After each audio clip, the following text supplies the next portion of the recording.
Depois disso, o Galactus ordena que o Superman vá mais uma vez atrás de um planeta para que ele consuma. Só que nesse momento alguma coisa diferente acontece com o Superman. Ele começa a ser atormentado por lembranças de antes de se tornar Alto do Galactus. Tanto que, ao ser ordenado para encontrar outro planeta, o Superman tenta questionar o Galactus, mas acaba aceitando a ordem dele. De volta à nave, o Super Cyborg continua tretando com coisas, sempre eles dois. Principalmente depois que ele diz que não teria problema algum em ferir o Superman, mas a Mulher Invisível separa os dois colocando um campo de força no meio deles. Mas depois de algumas horas, eles finalmente chegam onde o Galactus está. O Superman encontrou um novo planeta para o Galactus, só que agora é diferente, porque esse planeta era habitado. O Superman pergunta o que vai acontecer com toda essa gente, e o Galactus apenas diz que ele deve cumprir o propósito dele de sobreviver, ou seja, vai todo mundo rodar. O Superman até pergunta se o próprio Galactus não tem uma alma, e se a sobrevivência dele tá acima de tudo. Quando o Quarteto Fantástico, prepara um ataque contra o Superman, com coisas chegando pelas costas para dar uma pedalada na nuca do Superman, imediatamente o Superman começa a recuperar a consciência.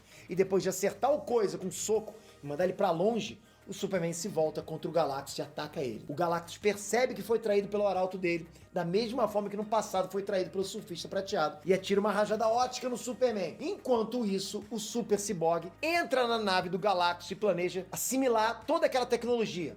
Mas ele é impedido pelo Reed Richards, que com a batalha sendo travada do lado de fora, acabou conseguindo escapar da prisão porque o soco que o Superman deu no coisa jogou ele contra a prisão, exatamente onde estava o Senhor Fantástico. E o impacto abriu uma fissura na prisão, que embora fosse pequena, ainda assim era grande o suficiente para ele se esticar e o corpo dele passar por dentro dela. Enquanto isso, o Superman tá caído e lutando internamente ali contra o controle do Galactus. Só que enquanto isso acontece, ele olha um boneco do Superman que era do Franklin Richards, e isso aos poucos faz ele recuperar todas as memórias. Esse boneco, o Franklin deu pra mãe dele antes deles partirem pra missão, alegando que poderia dar sorte pra eles. E essas lembranças fazem o Superman se livrar do poder cósmico, e ele volta a ser o Superman.